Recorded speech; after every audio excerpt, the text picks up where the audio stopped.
What is up, everybody? Welcome to episode 27 of Into the Necrosphere. My name is Jackie Smith, your host, as always. And today I am continuing my countdown of my top 50 favorite black metal bands. And as promised, I have brought back Marco of Stellar Master Elite to carry on that countdown with me. Last week we did numbers 30 to 21. This week we're doing numbers 20 to 11. And if you checked out our previous conversation, you'll know that those tend to derail fairly spectacularly, but hopefully very entertainingly. Definitely seems so based on the feedback that I've been getting. Surprisingly, very little by way of hate. I've not heard a single person going, "No, what ain't, bro? You're a fucking poser." But who knows? This might be a first time for everything. We're going a bit old school on this one, and the list has a very Norwegian flavor to it, but that should hardly be a surprise. But anyway, that's going to be coming up in a couple of minutes' time. Before we get started on that, though, I want to make an announcement with regards to next week's show. So next week will be the final installment of my Black Metal Countdown. And for that, I have got a very special guest lined up, Mike Hill from Tombs. He's been on the show before. I'm a massive fan of Tombs' music, so having him here to do that, or to do the top 10 with me is going to be really cool. I have also got lined up the gentleman from Earthrot, and for those of you guys that missed my review of their new album, Black Tides of Obscurity, it is available now on Season of Mist, and it is well worth you getting. Another thing that's well worth you doing is to subscribe to the show wherever you listen to or watch it on. You can check out the show on YouTube, iTunes, Stitcher, Spotify, Google Podcasts, Castbox, and if you hit subscribe, you get the thrill and pleasure of a episode downloaded to your device of choice every Tuesday for free. So absolutely no reason for you to do it, or not to do it, I should say. And equally, you can also follow me on social media. Check out the show on @Into the Necrosphere on Twitter, Facebook, and Instagram. I did not do the black metal barbecue that I said that I would do, in part because carrying around a 13-pound piece of brisket whilst holding my cell phone in my hand and trying to record myself doing it wasn't going to work. But in case you were wondering, I did have a very fucking cool birthday, and I want to say thank you very much to everybody that reached out, either guests of the show or people that listened to the show and said happy birthday. I really appreciated it. And all things considered, everything is pretty coup de la at the moment. We're still in lockdown here in the UK. I know most people listening to this probably will be as well. But, I'm alive, I'm healthy, I'm safe. I hope you guys are too. And on that note, it's time for us to crank up some black metal.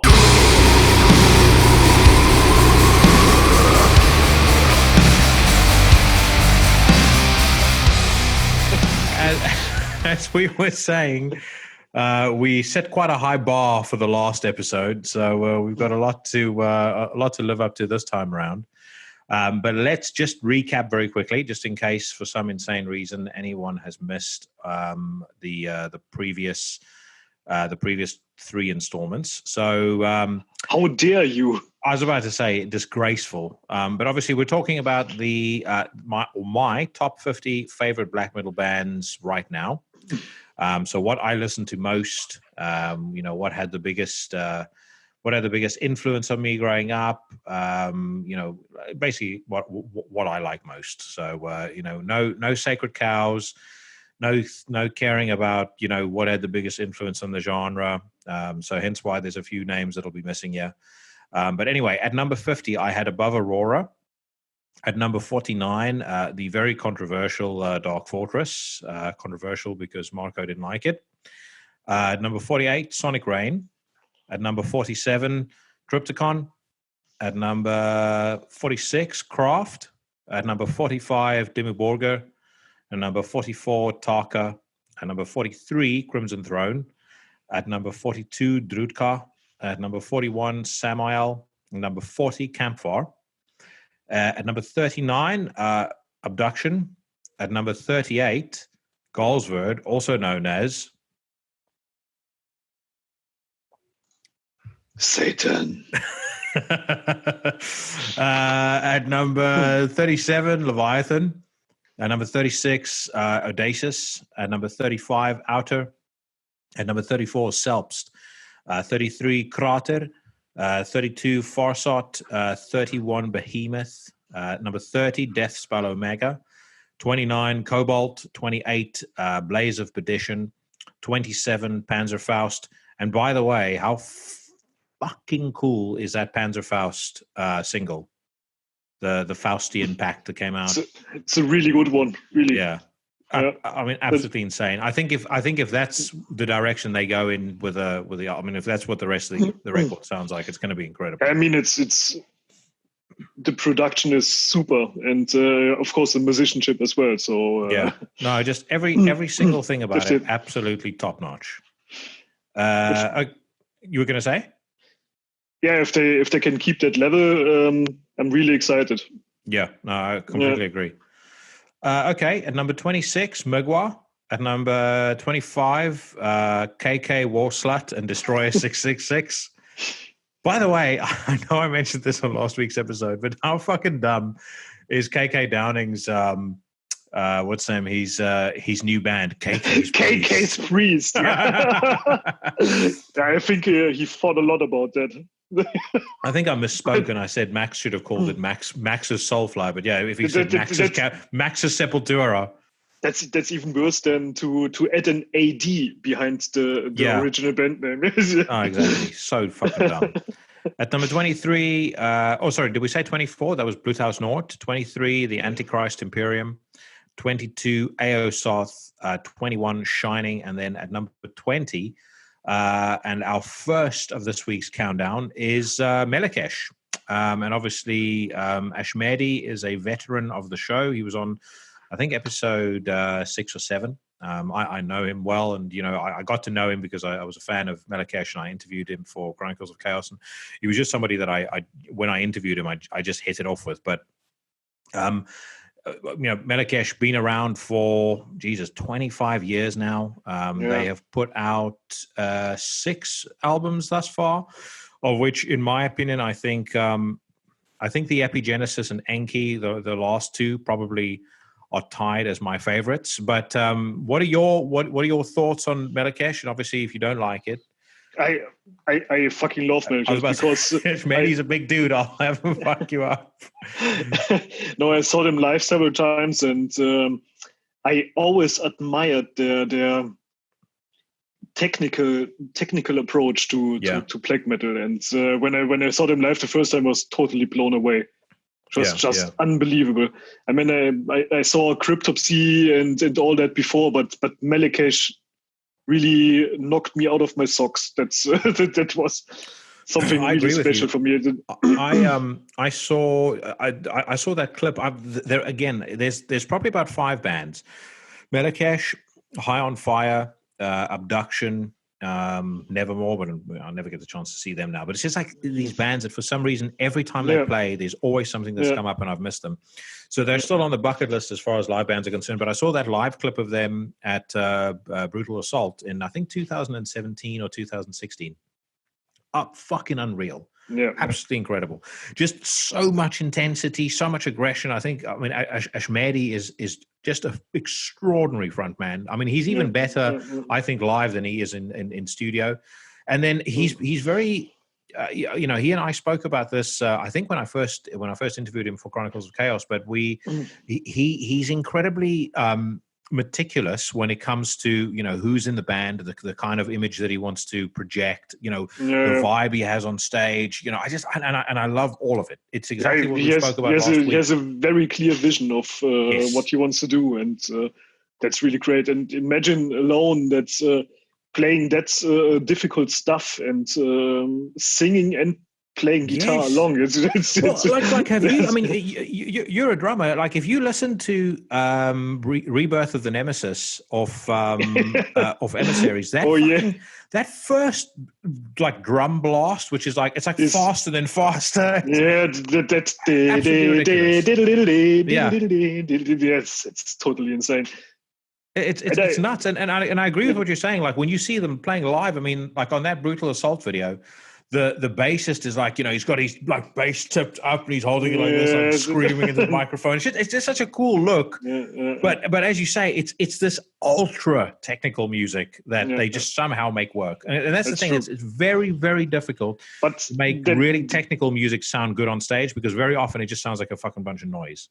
Yeah, totally agree. But that's music that isn't fun to play live, because you have to be so concentrated, and even half a beer before the before the gig. I was about to say they seem to get pretty into it. But yeah, I think very deserving of that place, and I did actually have them much higher at one point. But the competition's getting pretty tight as we enter the final rounds, or we enter the back nine. But I'll defer to you on this one. Your favorite song by Melakesh, and your favorite album, actually. Well, I sent you the list. I think, was it yesterday or was it 2 days ago? I don't know. Well, it's Emissaries, and it's of course Rebirth of the Nemesis, the opener of the album, because I think that was actually the first album I heard of Melakesh, and the opener just totally blew me away, and it's my favorite song. So it's Rebirth of the Nemesis for me. Badass. All right, so this is Melakesh with Rebirth of the Nemesis.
So moving on, at number 19, another absolute monster band, and veterans who have been around for a long time, and in my opinion, keep getting better and better. And that is Rotting Christ.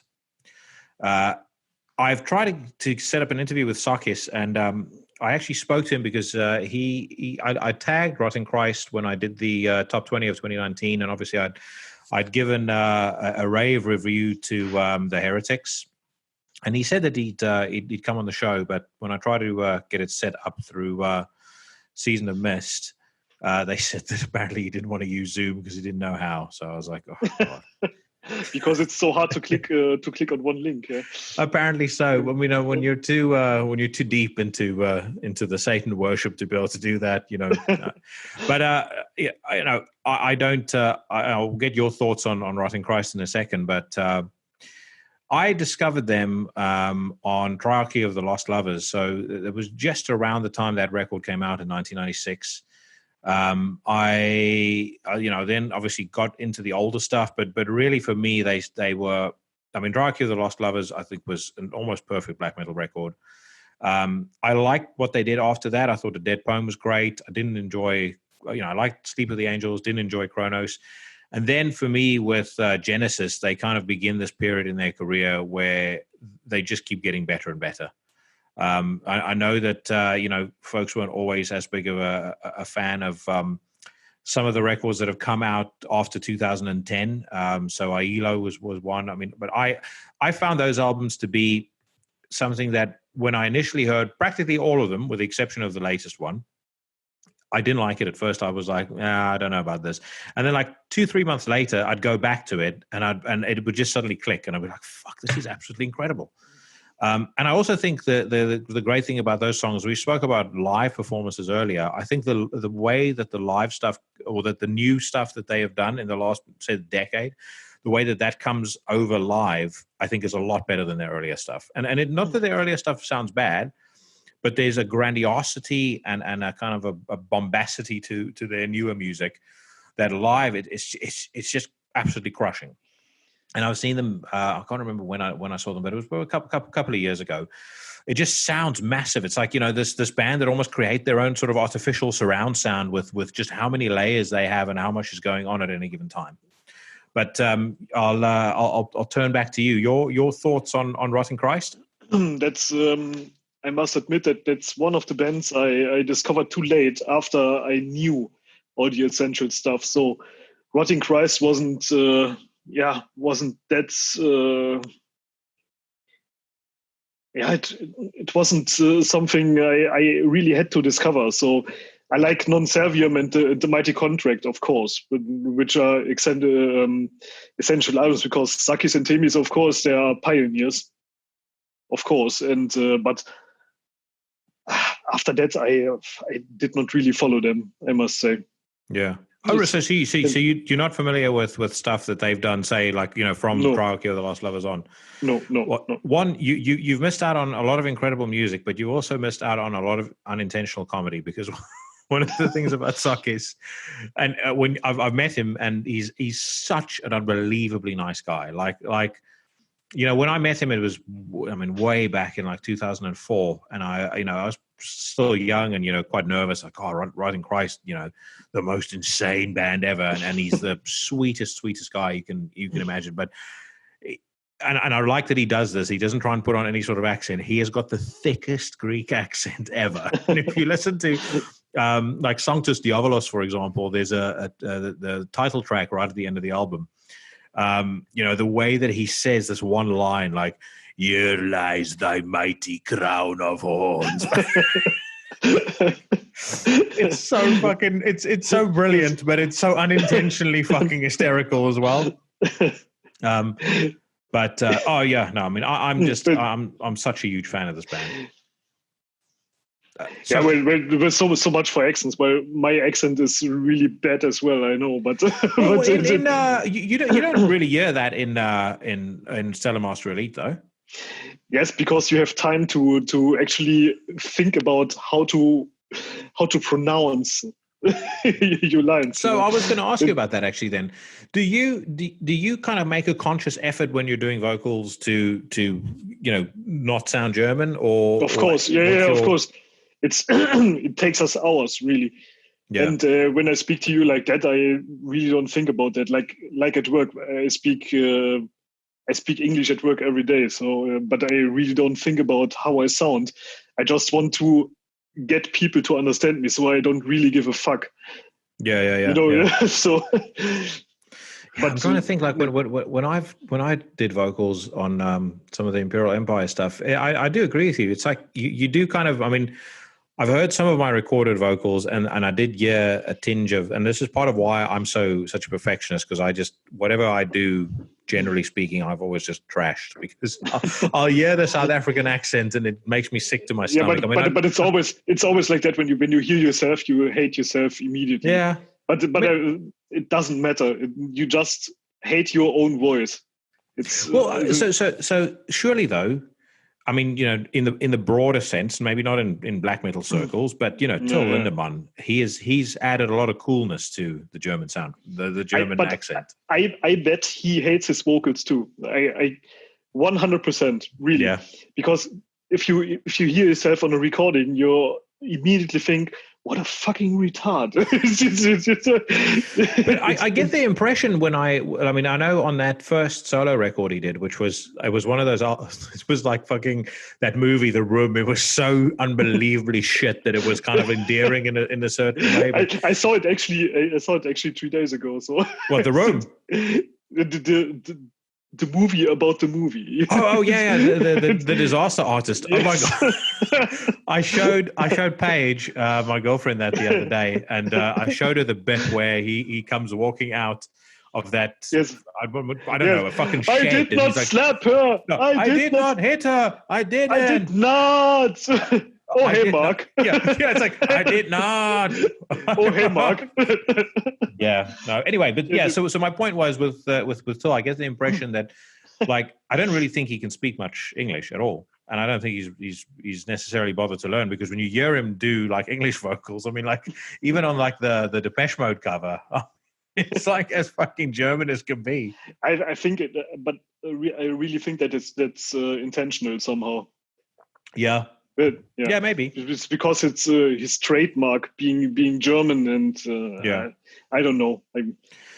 Well, dude, they've made a lot of money with being German. I mean, they obviously we managed to get tickets for the show last year in there was at Milton Keynes, but they then released more dates. I think one was in Coventry, one was in Cardiff, and one was in Ireland. That sold out in a year's time, or a year in advance. I mean, they do 20 shows per year, and then they can rest for the rest of the year. Yeah. Well, have you seen how many people it takes to build a stage for them? Oh yeah, sure. It's. I think it's something like 250 people to build the stage, and then 250 people to take it down. I saw that time lapse the other day. It's totally insane. And I think they have, as every huge band, they have 2 stages.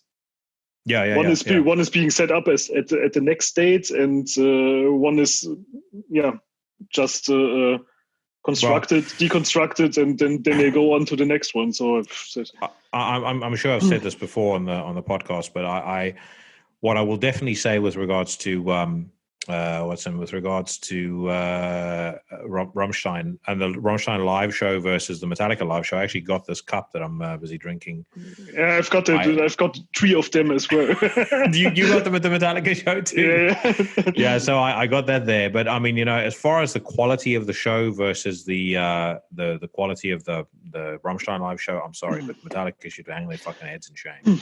Like I already told you, we saw them in Mannheim last year. And it was on an open field. It was at Maimarktgelände, which is one of the biggest concert locations here in Germany. Pink Floyd played there for 500,000 people, and we saw Metallica, and I think we were 50 meters from the stage, and I could, without shouting, talk to my wife. Because James thinks that people are going to be triggered if the music is too It's too loud. Maybe Snowflake it was really mediocre. I don't know. Well, when we saw them, I thought Ghost was better. They were the opening band, and I'm not a big Ghost fan. I did not even hear one single note of them. I was standing 100 meters in front of the stage. The sound was just so bad. Yeah, I just saw that guy in his costume running over the stage, but I heard an occasional bass drum, and that's it. Yeah, that's about it. Yeah. So getting back to Rotting Christ. So I'm gonna go with a song on Rotting Christ. I'm gonna say this: they may have lost one or two places on the basis of only one minor, but in my view, massive mistake, and that is on the Heretics. They do a song right at the end. I'm gonna find the name now, but it's based on The Raven it's called The Raven, the Edgar Allan Poe poem. And if there is anything that if I were to ever take over the world, or if I were to ever, be the ruler of all things metal, the first decree I'd make is no more fucking Edgar Allan Poe lyrics ever again. It is. I mean, I don't give a shit how much of a classic writer he was and how beloved his works are. Fucking Tom Sawyer is a beloved book as well. That doesn't mean you should be singing about it on every other fucking album. There's too many bands that think it's this deep, amazing thing. Whoa, listen to me! I'm singing about Edgar Allan Poe. Fuck off, man. So that to me is it ends the last album on a downer as well, because the whole record is absolutely spectacular right up into that song. Maybe they thought they were extra inspirational, and it's just like I said, fucking atrocious. But anyway, we're going to go with a song off the Triarchy of the Lost Lovers. This is the very first song that I ever heard by Rotting Christ, and at that point I was still being forced to go to church. So, I still regarded myself as devout. And I had to continually think in my mind, like, oh, well, I negotiate with God, like, is it okay to listen to Rotting Christ? But listen, the song is called King of a Stellar War. It can't be that bad. So this is King of a Stellar War.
you suffering.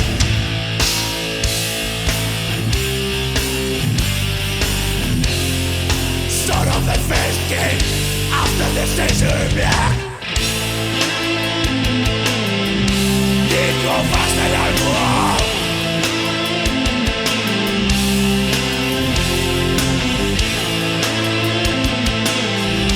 Did go faster than war.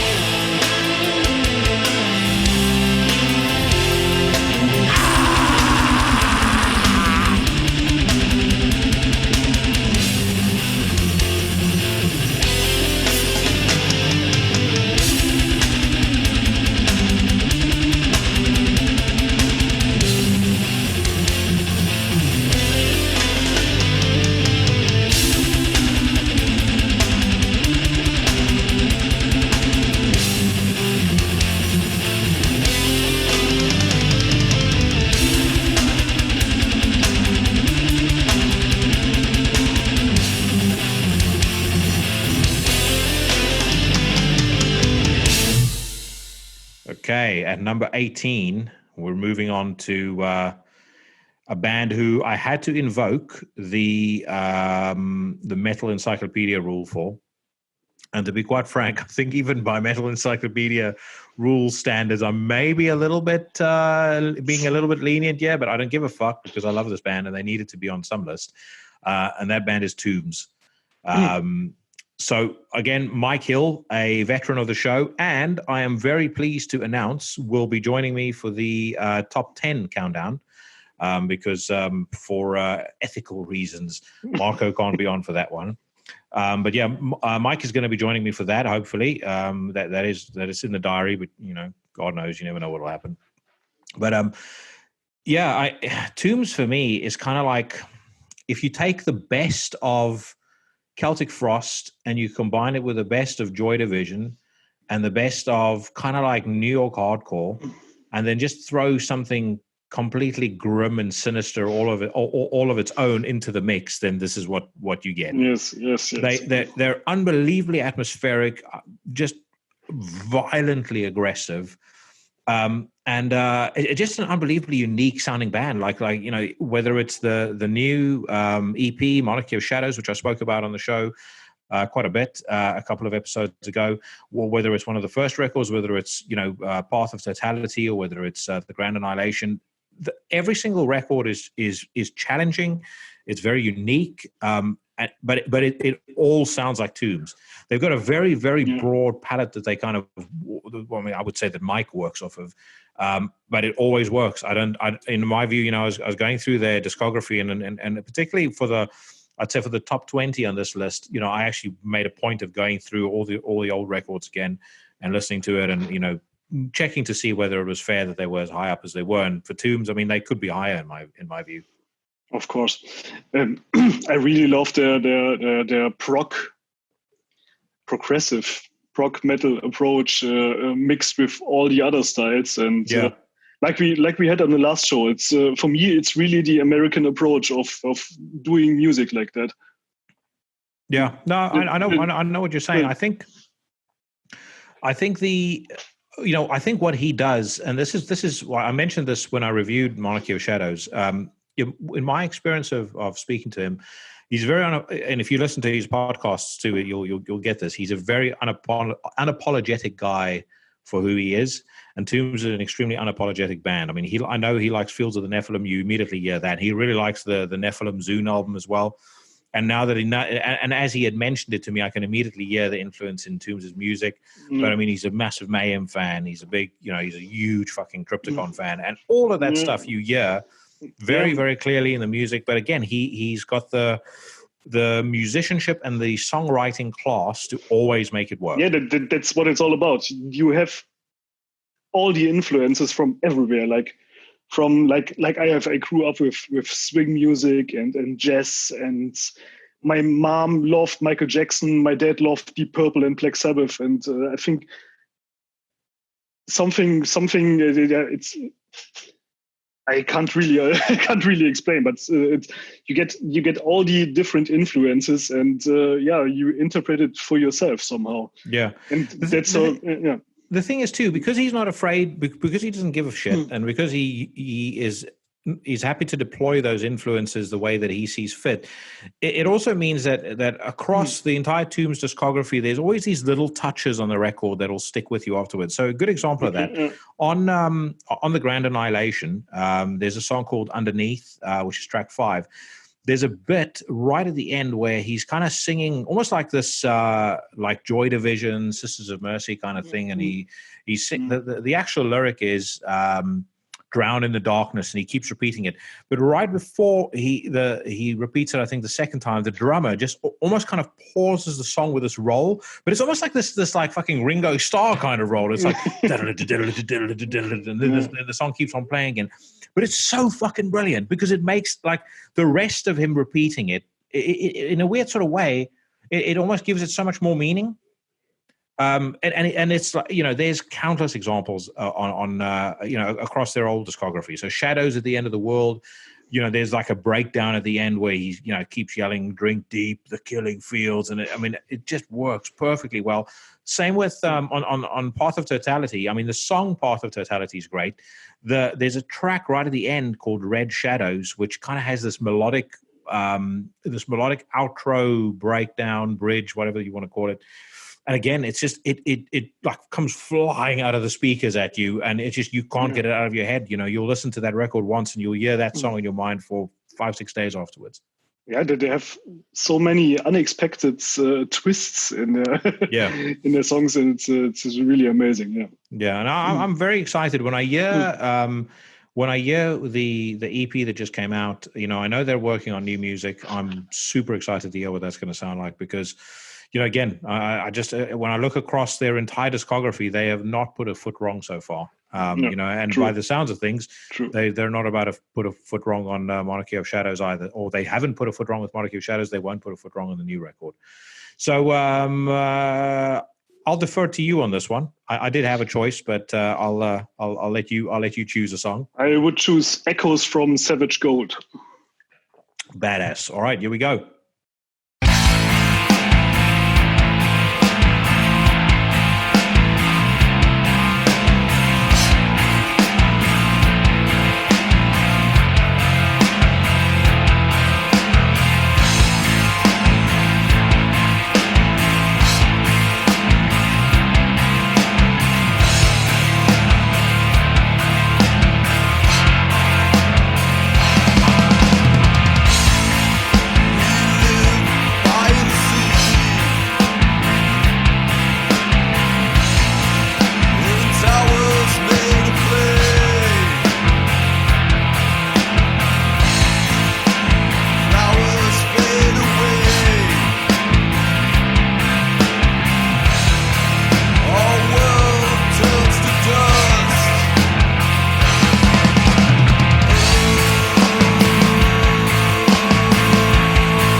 All right, so now we get into.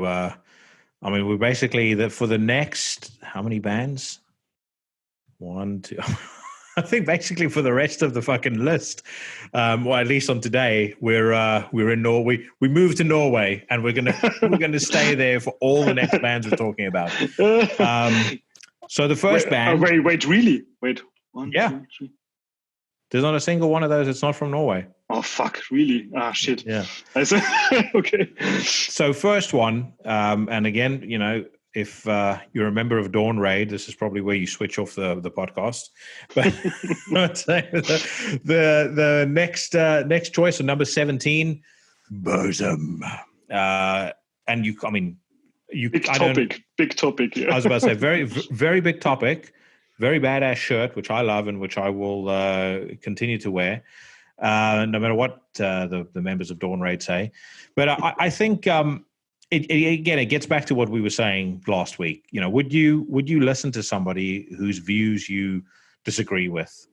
And for me, I think I can separate the artist from the music. And for me, the music of Burzum doesn't represent white supremacy or any such bullshit. It represents the kind of feeling that I had when I first heard Dunkelheit, when I first heard any of the earlier records.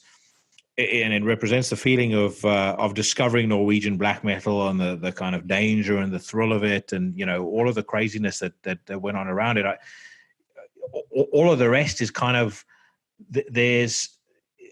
I don't want to put it down to artistic eccentricity, but like we said before, if you go back through the ages, Beethoven by all accounts was an asshole. Fucking Picasso sliced his own ear off, or I think it was Picasso anyway. Yeah, Wagner, like we had the last. Exactly. The last week. There were a bunch of nuts through the ages that were into, or that still managed to make great art, and Varg is one of them. The guy's a fucking psycho. It's like Leor actually said this when he was busy working on my tattoo. We were talking about black metal, and he I think a line that I'll never forget. He's like, well. He might hate my Jewish ass, but he makes some good music. so I think that's the perfect way to describe my thoughts on Burzum as well. But I think the real controversy here with Burzum is that what happened. Yeah. Yeah. And only because of that he got such a reputation that everybody knows him first. And that he kept, how can I explain? I think he was building up on that, on his reputation and his fame. Yeah. That I don't know if he wanted to sell more albums or if he really is a nut job like I think, but yeah. So you think the what happened after he killed Euronymous. And then the things that he did, and doing the Thulian perspective nonsense YouTube channel, well, that sort of thing. You think that's him just kind of building on, trying to, I guess, feast off his fame? I think so. Yeah, I think so. Yeah, I would say so. That guy needs the money. As simple as that. He lives out in the wood. Out in the woods. He has to, I don't think he has a fucking income stream over there. So. I would say so. I mean, I don't know whether you've heard this absolute horrendous drivel that he's just put out now. This instrumental album. I mean, God knows. My God! Yeah, I heard it last Friday. It's dreadful. I really, even though a lot of people didn't like it, I really liked the re-recordings that he did in 2011. He did that compilation from the Depths of Darkness. I like that. I didn't like that because that's something that's as if Slayer would re-record Rain in Blood. Just keep things like they are and don't change them. It's like all the guys saying Metallica, please remix Injustice for All. That just wouldn't make sense. Or like with the Grand Declaration of War remixes for Mayhem. It sounded dreadful. On the topic of Mayhem, I know we spoke about this earlier, but I heard a rumor, and I'm not sure if I'm right or not. Apologies to anyone who I just deafened with that. But I'm not sure if I'm correct on this or not. But apparently Mayhem recorded a cover of Dunkelheit for the Demon Sessions. I can only imagine how fucking cool that would have sounded. Yeah. You know, if you've got Attila doing the vocals, and you know, probably Hellhammer would add a little bit of spice to it as well.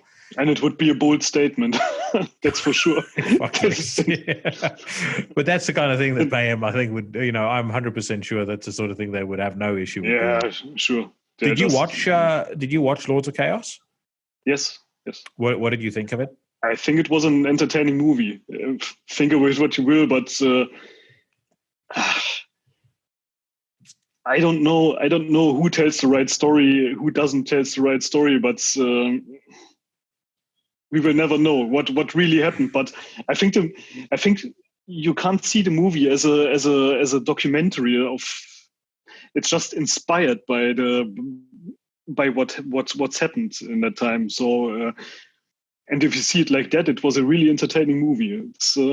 I had fun watching it, I must say. Yeah, I know what you mean. I myself didn't enjoy it as much, and I didn't enjoy it.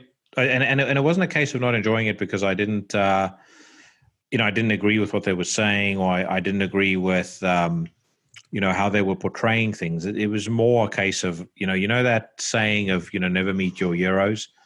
Yes. I don't want to think of people that I like behaving like fucking imbeciles. So I guess it's again, I like Guns N' Roses, and I sure as shit don't want to see a movie about what it was like when Slash was on heroin. But it was just, I have so much love for the Norwegian scene, especially the Norwegian scene of that era. It's just shit that I don't want to see. Yes, but you have to somehow see it a different way. They were fucking teenagers. Yeah, no, that's true. How did you behave when you were 16? Well, so when I was 16, I was basically like, I wouldn't say I wasn't militant about it, but I was very, very straight edge. Like, didn't drink. I've never in my entire life taken any drugs. I've never even smoked a cigarette. But I was really, really like adamant about those sorts of stuff. Like for me, metal to me was like the part of the I guess part of the kind of lifestyle I embraced with metal was I didn't want to be like anybody that was part of the cool crowd or the in crowd or the people that were smoking weed or drinking and stuff from school. So I really hated when I was young seeing anybody doing that sort of stuff in metal, which is ironic because of how much I used to like Pantera. But I think with the black metal always felt to me like the antithesis of a lot of shit in about life and about school and about the people that that I was in school with, and that's why I never really kind of wanted to. I guess almost, and I know I'm probably talking in quite a clunky way here, but it was almost I never wanted to see people that I liked doing the same shit as the people I didn't like. You know what I mean? Yeah, sure. But it's somehow for me, the movie really portrays of how they were really. They just didn't give a fuck. They were just partying teenagers. And they were not as grim and as serious as we might think. So as we think they were, yeah, and that is true. I mean, I don't doubt that for a second. It's like we said the other in the previous episode when we were talking about the Antichrist Imperium. I mean, I know those guys. I don't think that any one of them very seriously sat there thinking, when we name our record Volume 2, every tongue shall praise Satan. We really mean it. It's like, my name is KK Warslot. Yeah, exactly. Well, I was about to say KK Warslot means everything he says.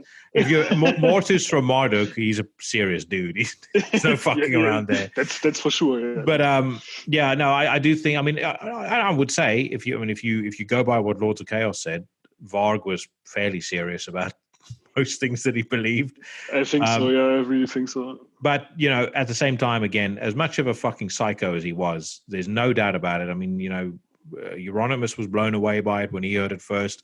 I was blown away by it. it's so simplistic and it's so effective. Yeah, and on so many levels. And he's made some stinkers as well, but for the most part, there's a legacy as far as Burzum's music is concerned. And whenever I think of black metal, the first thing that comes to mind is the song Dunkelheit. So that's what I'm going to go with. This is Dunkelheit off the album Philosophem, which came out in 1996 and scared the fucking shit out of me when I heard it the first time. And hopefully won't scare any of you guys, but enjoy.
fall to close the world and penetrating darkness that shouldn't arise it from the soil and contaminate the air.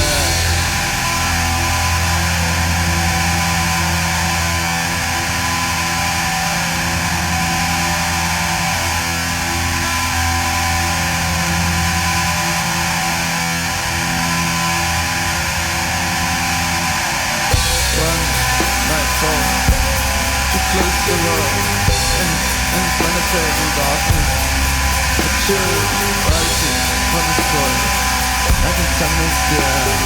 Suddenly life has new meaning.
Okay, right.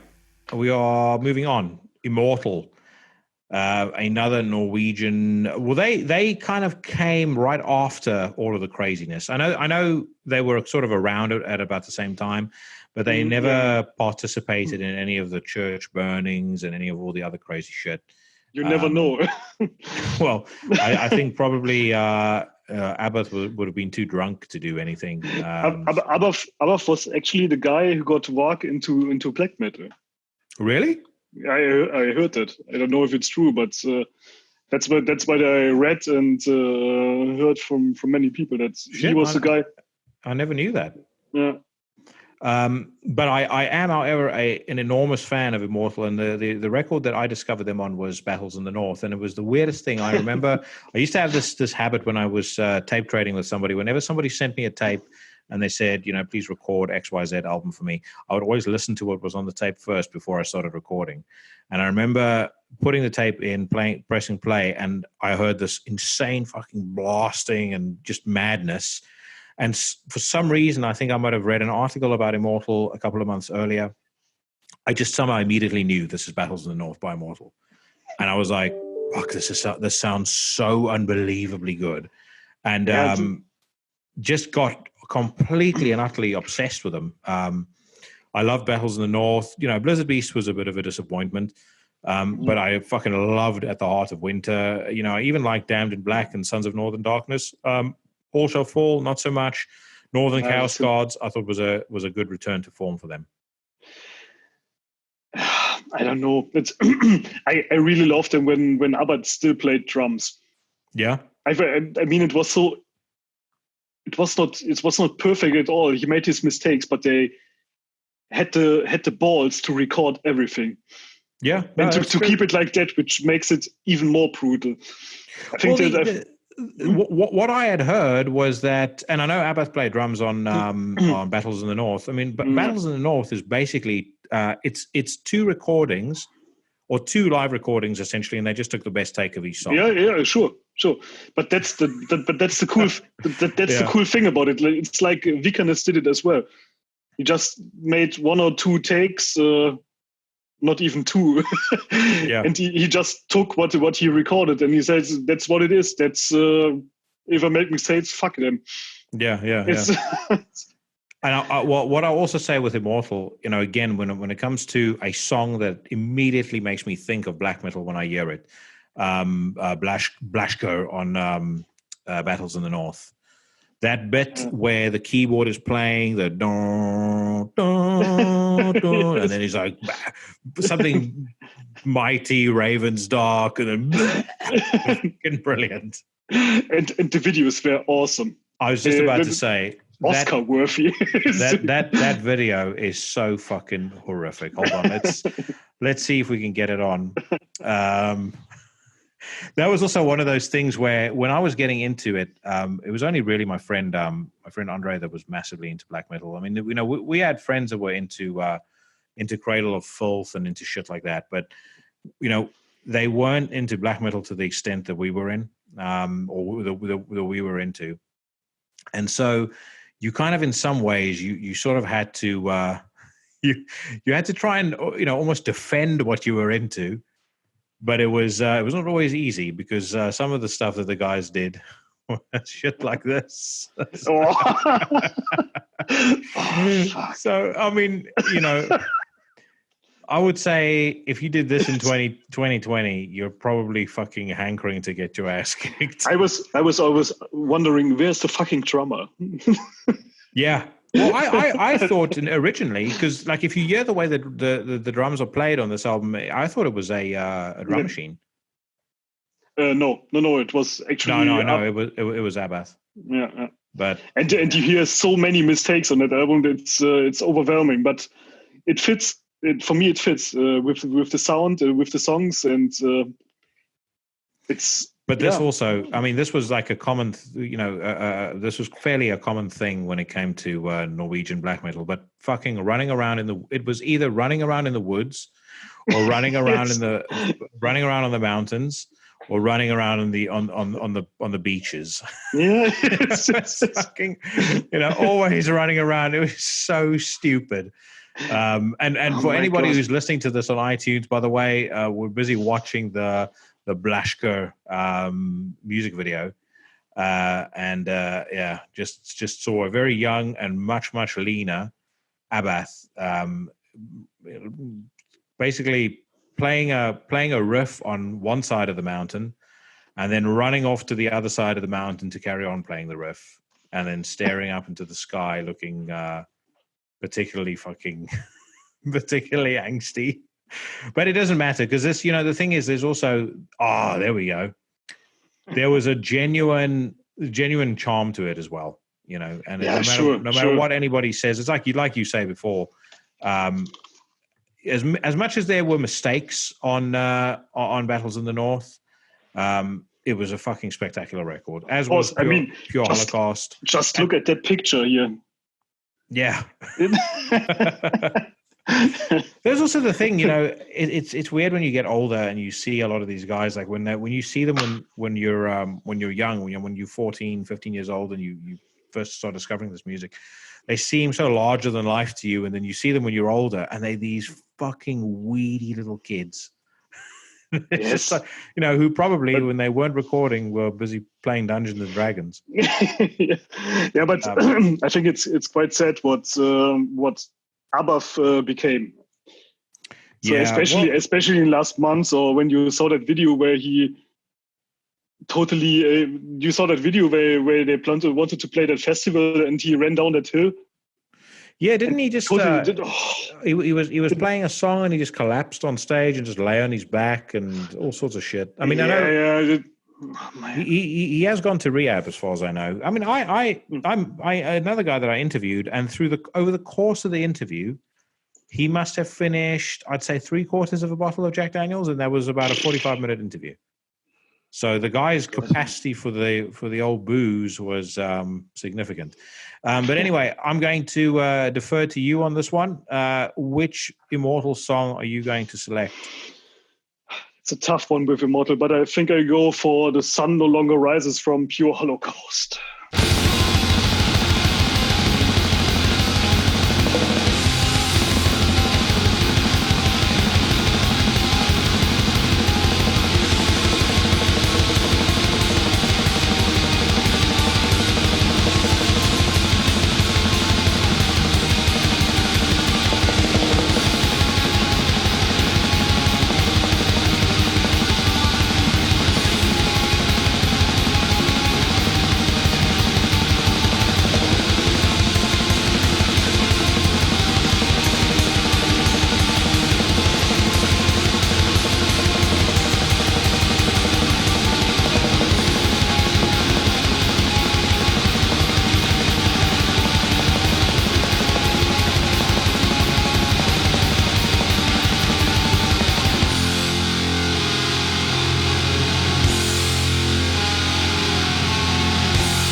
Okay, selection number 15 is going to be probably controversial in some people's minds.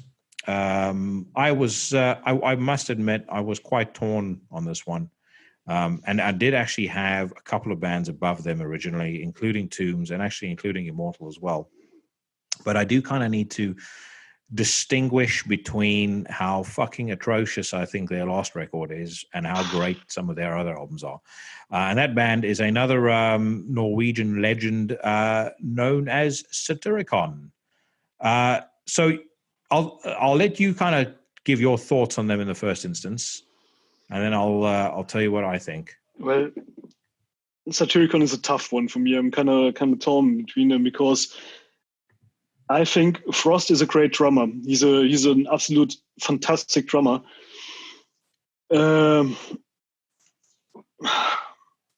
Satyr is a great musician as well, but I really don't like his attitude. I never liked it, and I never will. In what sense? I think he's some kind of smug guy. Did you see the documentary where they went on tour with Pantera in US? I didn't see the documentary. No. Oh my god! And there's some footage of him with his gelled hair, and he sits in his Porsche and drives to his vineyards. And I mean, come on. What's that shit? Yeah. Well, he's very successful with his wine business. Yeah, but that's not. I don't know. I don't know what to think of him. For me, he's the bigger Nergal. Yeah, I was just about to say he actually does remind me of Nergal to a degree. Yeah. Anyway, they put out some really nice records like Rebel Extravaganza or Volcano, for example. Which I was just about to ask you, when did you check out of as far as Satyricon were concerned? Because a lot of people were done with them when Volcano came out. They were like, this is it, terrible. Some people even disliked Rebel Extravaganza. For me, Volcano was one of the best, I must say. Yeah. And Rebel Extravaganza, it's undoubtedly their best album, in my opinion. Here's another question. How much did Rebel Extravaganza influence Stellar Master Elite? Because I don't know whether it's intentional or not, but I do actually hear quite a bit of Satyricon influence in some of your guys' stuff. Did not affect me especially, but my bandmate, which is a huge Satyricon fan. Yeah. And always was, and he loves Rebel Extravaganza and all that early 2000s and 90s stuff. And I think you can hear that on Stellar Master Elite as well. Mm-hmm. But for me, it's not Satyricon in particular. Yeah. No, So I'll backtrack on when I discovered them. I discovered them on Nemesis Divina. There was Mother North was on a Nuclear Blast soundtrack. Sorry if I interrupt you, but Mother North destroyed this album for me. Oh, really? I can't stand that song. It's like when you see Metallica and they play Nothing Else Matters. I want to shoot myself and I want to bury myself somewhere. No, I don't really like that song. There were other songs on there that I like more, but that's what got me into them. I loved Rebel Extravaganza, and then I really liked Volcano, and I fucking adored Now Diabolical, which I know is not a popular choice. I think it was not black metal per se, but it was a really groovy record. Yeah, see, I felt like a song like To the Mountains to me is like really black metal. I felt that was more black metal than anything that was on Volcano. But with a really slow pace, they stepped on the brake somehow. Yeah. And got that really groovy feeling in there. Yeah. Which is that like, I don't know how you call it today, black and roll. Yeah. Somehow. To the Mountains is even more slow. I mean, it's almost got like a doomy pace to it. Yeah. I do think the black and roll thing became really prominent when Age of Nero came out. Yeah. But I could still roll with that. And the self-titled album, even though it had, it was very, very different. But I thought that Tro och Kraft track at the start, I thought that was excellent. I thought that even the song with the dude from Madrugada was very cool. And then for me, Deep Calleth Upon Deep is the biggest load of fucking dog shit that it's such a disgraceful piece of crap. Oh my God, it's unbelievable. It's really unbelievable. And alone, the thing that they take in artwork like that from a really renowned, from a really famous Norwegian painter, and they want to be some kind of arty, like Metallica were on Load, like, come on, we have some artwork on our cover and our music is great. And so, that really fucking pissed me off. I don't know. Well, there were a couple of things wrong with it. So number one, I know that Sato spoke, at length about how great it was that they had, I think it was Mike, was his surname Klink? The guy that used to be the AC/DC producer. So they had a guy from AC/DC producing a black metal record. That's mistake number one, because you could hear straight away that in terms of the mix and in terms of everything else, the guy didn't have a fucking idea what he was doing. No, he's a great producer for rock, not a great producer for black metal.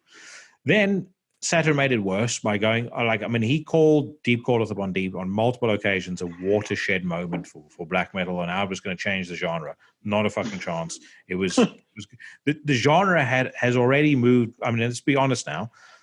As great as the earlier stuff is, as great as the records are that I mentioned before, the genre has moved way past Satyricon. So let's call a spade a spade. But then the other thing is, he did what I believe is unpardonable, and we'll talk about this again when we get to another band further up on the list. But the fucking saxophone on, I can't remember what song it's on. I mean, I think they got cowbell as well, which is just a shit. More cowbell. But the saxophone on a black metal song, I'm very sorry. Again, that goes along with Edgar Allan Poe. Not allowed. No, it's just the way how you use it. Of course, you can use every instrument and still make it sound great. But name one black metal song where the saxophone sounds great. Don't name me on it. there you go. So no, I thought. But I have to admit that all the shit for Satyr, but I think he's a really really important guy for the Norwegian scene. Like when he founded Moonfog, for example, Records, and helped the bands. And then what? My highlight in the last 10 years was when we went to Oslo and Snorre Rouge from Fawns played for the first time on stage, and he played with Satyricon the Fawns songs, which was totally awesome. Then he had bands like Dark Throne and all that. As a manager, he's great, but for Satyricon, I don't know. Well, I mean, at the end of the day, he is Satyricon, and like I said, as much as I'll hate on the new album, I mean, my love for Satyricon stretches a lot further as far as my patience than probably for a lot of other people. I mean, I even like the self-titled record, but I'll go with a song on this one, and I'm going to go with my again controversially my favorite Satyricon song. This is off Now Diabolical, and it's called "To the Mountains." I lost touch with me.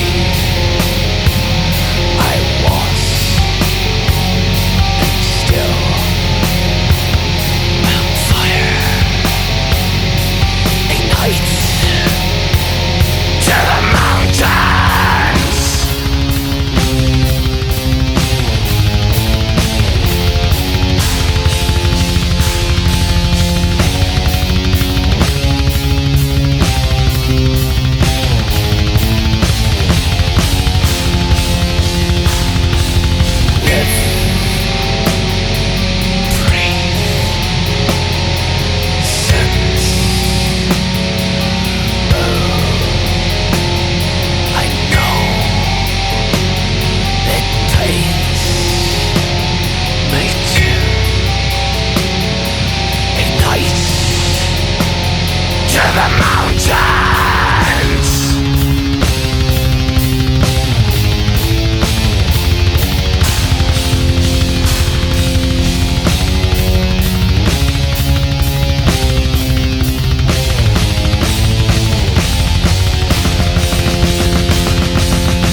right. Up next, Enslaved. I almost had to use the Metal Encyclopedia rule on them because, a lot of people will argue that they've not been black metal for a long time now. They've not moved away from the genre as much as Ulver or someone like that. But, they have been a lot more progressive of late than the older stuff was. But they're, again, band that I discovered when I bought Alt. And Alt was one of those albums that I bought completely on a whim. I think I'd heard them on a Slayer tribute. I heard them doing Jesus Saves. I was like, this sounds fucking great. So the rest of Enslaved doing Jesus Saves. Yeah, it was on. Wow, I never heard that. I'll send it to you. They did it on. I think it was Slatanic Slaughter, which was like a Slayer tribute compilation that came out in the 90s, and they did Jesus Saves. Hold on, I'll see if I can find it. But they do a really cool version of it. Yeah, there we go. You can find it on YouTube. I just had a look now. Yeah, and it's on the first it's on the volume 1 of Slatanic Slaughter. But anyway, it came out in 1995. I heard that. I thought, this is fucking badass, so the rest of their music must be badass. And then, I've kind of been along for the ride with them, since then. Again, I don't really think they've made a shit album. I've seen them live a couple of times. They've always been absolutely fucking magnificent. The height of their brilliance for me is on Axioma Ethica Odini. But then again, Retir was great. In Times was absolutely stunning. I liked, though not quite as much as In Times. And then I saw the announcement yesterday that they are about to release a new record. Yes, with a shit cover. Yeah, I don't like the cover very much, but I mean, some of their covers are a bit weird. I would say Axioma Ethica Odini probably tops it for me as far as covers are concerned as well. It's a really fucking cool cover. That in terms of the progressive direction, for me, Vertebrae from 2008 is my absolute favorite album of them. Yeah. And any other thoughts or any comments on Enslaved? Did you feel that I was a little too generous or no, absolutely too negative on that number? Totally deserved. I like Viking Liga Verdi, I like Frost, I like Els, and I really love their new progressive approach which they take. And for me, it's absolutely deserved. Yeah. Okay, so again, we'll take turns on this one. So the gavel falls to you. What will be your pick for your Enslaved track? I think I would go for Jotunblot from Frost.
are up now to number 13, and this is a band that I know you are a big fan of, and I would imagine if you did this list, they'd probably be in your top 10.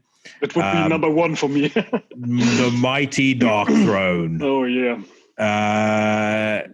So, I mean, there are a few bands as quintessentially Norwegian black metal as these guys.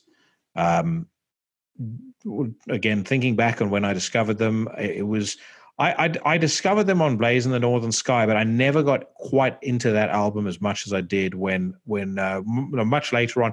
There were a bunch of other stuff that I just enjoyed listening to more at the time, and then when Hate Them came out, I can't remember whether it was in Terrorizer that I'd read a very positive review of it, but I thought let me give this record a go again. And as soon as I heard that album, I was fucking hooked. To me, it was just every single thing that I loved about black metal rolled up into one band, like just raw, grim, aggressive. Yeah, alone the opening track alone. Oh, dude! So with that opening riff, oh man, that the way that record opens with like the noise, and then you hear that like that's. I don't know if it's like a keyboard sample or what it is, but just like. Yes.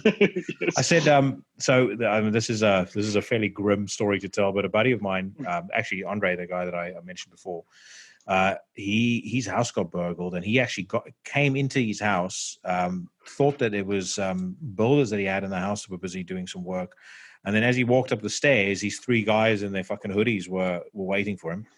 And he went running out of the house. I said to him, imagine how badly it would have scared the shit out of them if you came into the house, you knew they were there, you turned on your big speakers, you played Rust off of Hate Them, and then but really, really loudly, like the subwoofer is literally making the floor tremble, and then as the guitars are about to start, all they hear downstairs is you starting the chainsaw. Like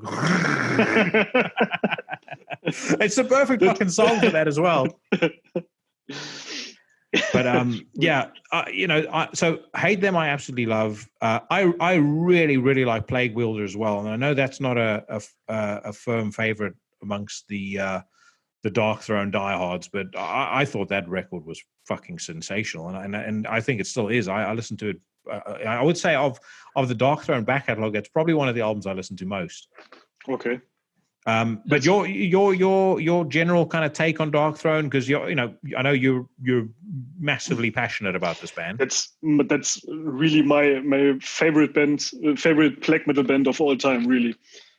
And I discovered them when I started with listening to black metal, playing black metal when I was 15, 16 years old, and we traded our records, and a friend of mine gave me Under a Funeral Moon. As a burned CD, and I was instantly shocked. And that's still my favorite record of them. And I just love it. I almost felt like when you and I spoke about it, when we did, I can't remember how many episodes back we did another interview, and we were talking about Old Star. I almost felt at one point like you were getting quite defensive about me not being the biggest fan. Yeah, but that's something else. But I think their new approach on how they do things is quite fair as well.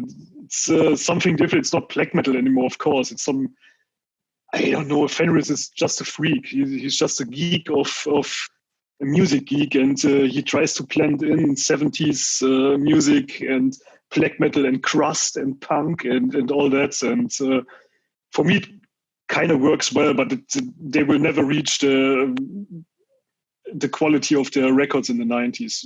Never. No, I agree with you on that. So for you, in your view, what is the greatest Dark Throne song ever? Under a Funeral Moon. Okay, and best record as well. Yes. All right, so that's what we're going to go with. So off of Under a Funeral Moon. This is the song Under a Funeral Moon by Dark Throne, and Dark Throne is my number 13 pick on my top 50 favorite black metal. On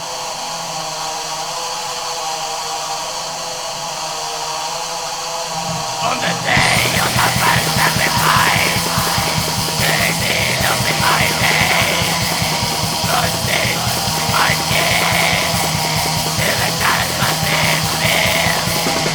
Make it fight the blood, break my shadow copy, to anoint my head,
number 12, a band who you hate, which is why you sat there with your head in your hand, Emperor.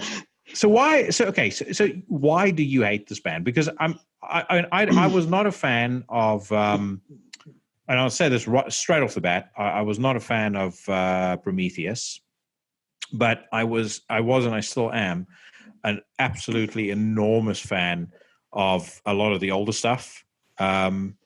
So where and why the hate for Emperor? Because I firstly think they're totally overrated, because there are many more better bands than Emperor in Norway.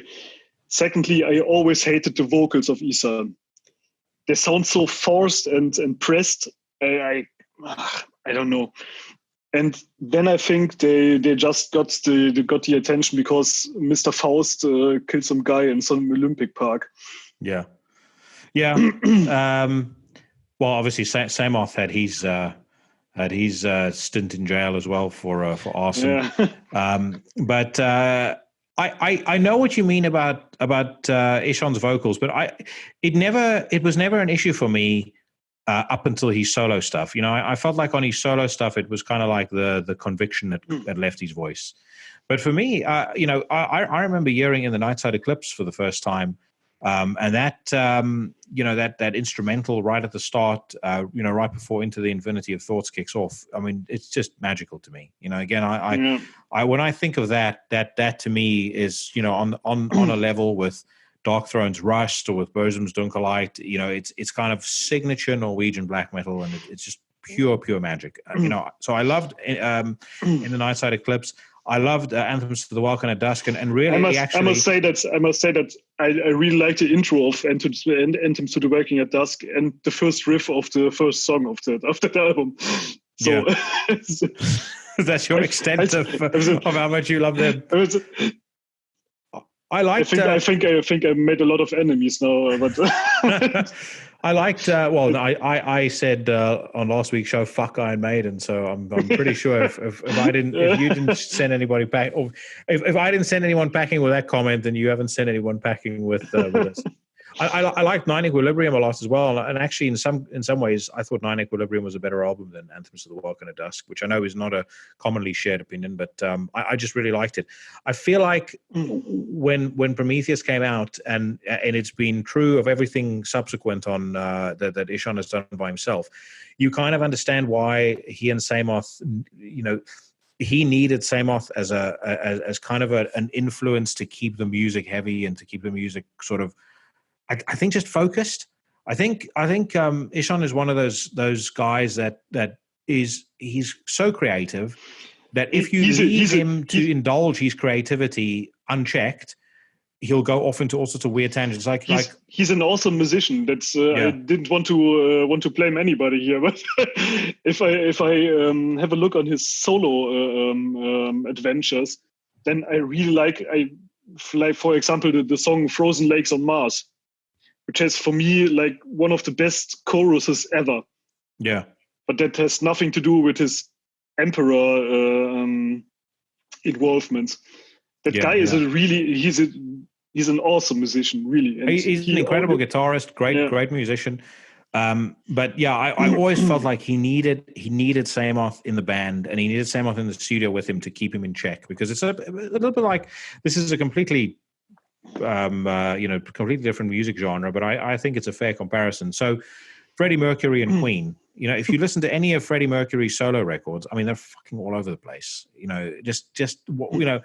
He goes off into all sorts of nonsense tangents and directions, but when he had the band in the studio with him, particularly Brian May, it kept him in check, and it extracted all of the best parts of his creativity and funneled it into something that was really excellent and stood the test of time. And I feel that's the same with Emperor. And I will also say, in my view, and I didn't actually put them on the list, but I possibly could have. I think the Wretched End that Samoth has been doing for the last couple of years, I think is fucking fantastic. It's fantastic, but for me it's a bit too polished. The sound of them is too perfect. Really? I wouldn't say so. I just think they're well produced. You have the very thick guitars and the triggered drums. I don't know. You have that. Normally, where music goes like that, you have to by with the Reg End. You have it like that, And for me, it's familiar. Yeah, no, I think that's an interesting observation. I've always just been a really big fan of them. And actually, to be fair, they'd probably make it onto a death grind list rather than a black metal list. But I feel like Samoth was the death metal. He was the yin to Ishon's yang, and when he's not around, then Ishon goes off and makes the fucking absolute bullshit that he has concocted on this new solo album of his, and he then actually has the nerve to say, and he must have been trolling people, because to seriously say that he is revisiting his black metal roots on this utter nonsense that he has just put out now. I mean, have you heard it? Yeah. I heard one song. What was it called? So what was the EP called? Telemark, right? Yeah. So I heard that song called Nord. Yeah. Which it basically sounds like the Mighty Boss Stones did a black metal cover. But I think that song didn't lead nowhere.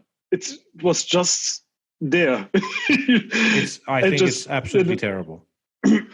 I think literally, I would go as far as to say, and I would say this without exaggeration. I think it's one of the worst things I've ever heard in my life. And I heard that he even had a Lenny Kravitz cover on that EP. Yeah, he did. Rock and roll is I think rock and roll is dead, and then he does and an Iron Maiden cover. Rock and roll is dead, and he does Rothschild. No, it's fucking diabolical, absolutely diabolical. But anyway, it doesn't change the fact that for 3 records straight, Emperor, in my view, just made absolute magic.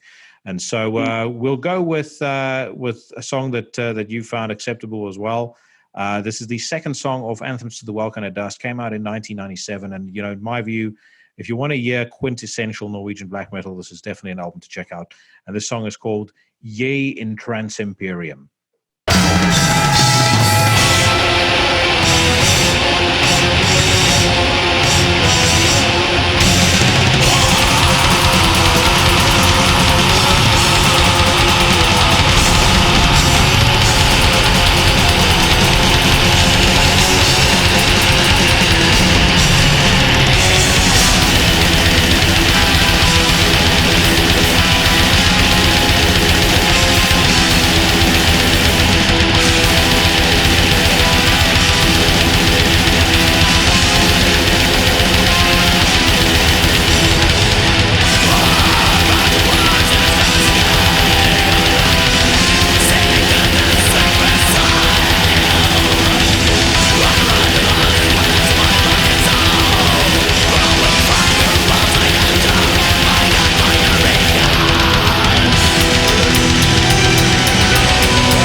Right, so we are up to number 11, and this is our last pick on today's episode.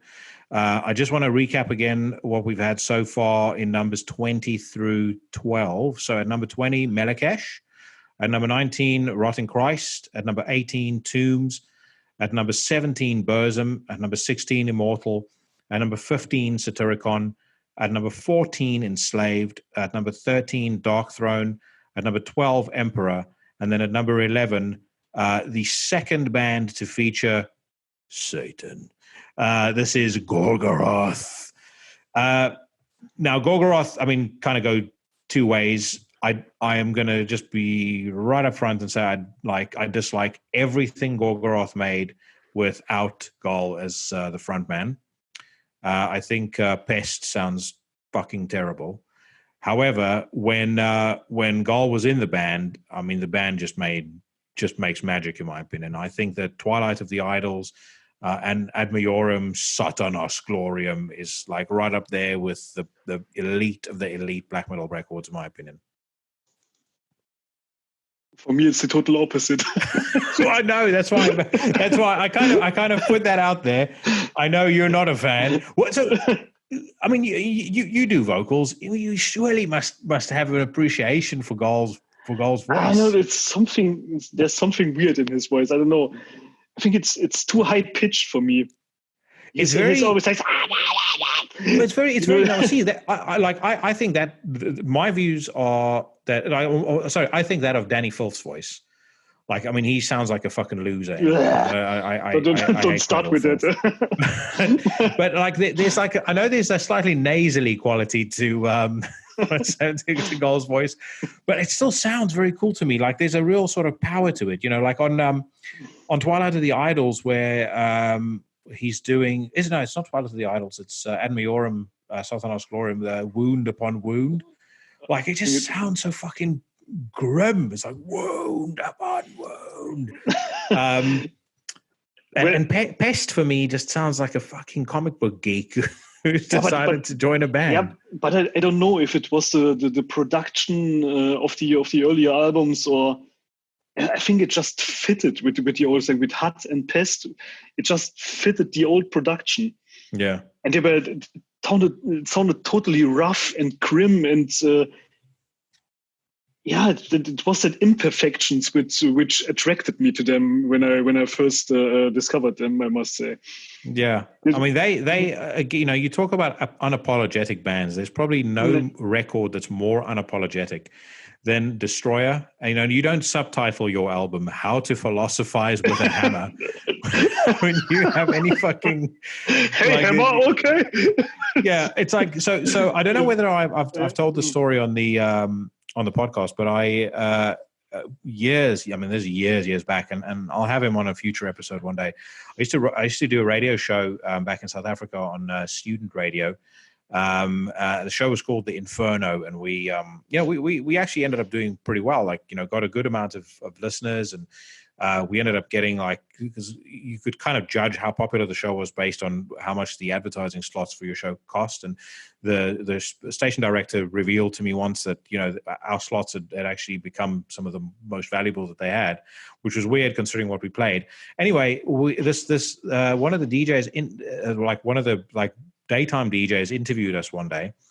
And it was just kind of to talk about some live shows that we were going to do, where we were going to DJ at, and about the actual show and how it got started. And I convinced her to play the song Destroyer at 11:45 in the morning. Oh my God. On a radio station that was listened to in a lot of like staff canteens, in tons of shops. It's like I mean, you could drive into a petrol garage, and if you go to the concession shop, awesome. They'd be having the radio station play there. So call, yeah? Oh fuck! I can just imagine the looks on people's faces when all of a sudden Destroyer's like, and she was this really like prim and proper South African girl as well. And I'm gonna take the piss out of the South African accent now, but. She played a song, and then the next song then she said, and this song is especially for Jackie and Alex, and then played Destroyer, and she was so fucking shocked at the end of it. You could hear her voice quivering, and she was like, "That was Destroyer by Gorgoroth. Destroyer? Destroyer by Gorgoroth. It sounded like she was going to start crying. It's like I'm sure she must have thought that she'd unleashed the fucking devil himself through the speakers. Jackie, I think you're freaky. But anyway, yeah. So that I'd say as far as Gorgoroth is concerned, that's my happiest memory of Gorgoroth. But for me, like the absolute peak of that band's powers for me was Twilight of the Idols and Ad Majorem Satanas Gloriam. Did you always ask yourself why this band has a different core lineup than their stage lineup? I mean, there's no one from the core band playing live with the band. They have 2 teams. Well, there's a couple of bands like that. I don't think, I mean, for obvious reasons, but I don't think Blades of Perdition goes on. They have a live lineup and they've got a studio lineup but they don't have any member of the studio lineup playing live. Well, when I saw them, and they did have King on stage, and they had Gaul, and Infernus was there as well. It's nowadays it's different. Now they have First from Tarka singing, and the other guys. But shit, I was about to say I'd actually wouldn't mind seeing Host from Tarka in the band. It's Pest whose vocals I can't stand, but isn't Pest quite a fat dude? Like maybe they just don't want him on stage. I've never seen him live on stage, but I think for me it's really strange that the band itself doesn't play live, but they have employees which go on tour for them. Listen, we're going to teach you the music. Well, you guys should do that. Just outsource your outsource cinema. Have like a bunch of guys. Have a bunch of Vietnamese guys come on stage. But that really doesn't make sense, does it? No, I agree. I mean, you wouldn't really recreate the feel quite the same way. But I do. I think Host is a fucking stunning vocalist, though. He's very good. Sure. He's a great stage presence too. I mean, when he's not flying, he's swastika and he's trying to burn the Quran or something. He's actually a very good frontman. But yeah. Anyway, so for me, Gorgoroth, like I said, they are. They're not been as consistent necessarily as some of the other bands that they have ranked higher than. But when I base it on how frequently I listen to certain records, Twilight of the Idols and Ad Majorem are 2 records that I go back to again and again, and that is why they are where they're at. And I'm going to go with a song which is quite ironic, considering that we're going to do, this is the last song of today's show, and this is a song off of Ad Majorem Satanas Gloriam. Came out in 2006 on Regain Records, and it's called Exit.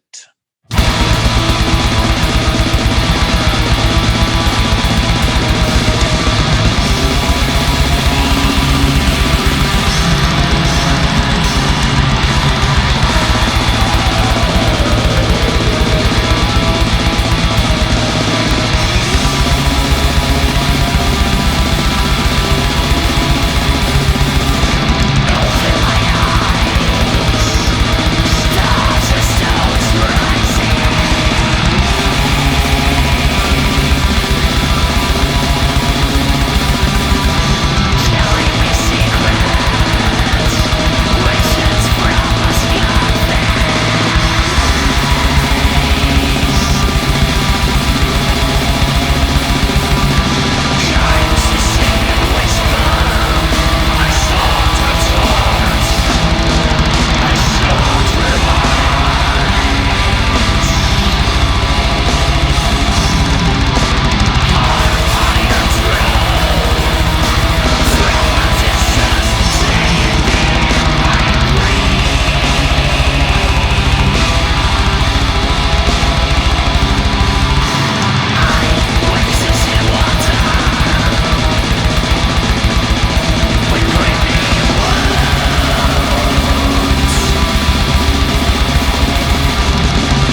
we've got 10 more to go, and like I said, I will have Mike Hill from Tombs with me on that.